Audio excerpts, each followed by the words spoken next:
High বন্ধুরা, আমার নতুন ব্লগে তোমাদের স্বাগত। আমি এই যে ভিডিওটা বানাচ্ছি, এটা হলো আমি যে দেশে থাকি, কুয়েত দেশে।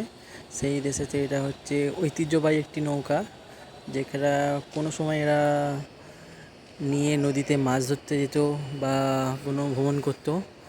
সেই মিউজিয়ামে রাখা আছে সেই নৌকার। আমি তোমাদেরকে ভিডিও ফুটেজ দেখাচ্ছি, দেখো, দেখলে তোমাদের ভালো লাগবে নিশ্চয়ই, অবশ্যই। আর পারলে একটা লাইক ও সাবস্ক্রাইব করবে, ঠিক আছে? দেখো তাহলে তোমরা, ভিডিওটা অনেক বড় না, ছোট।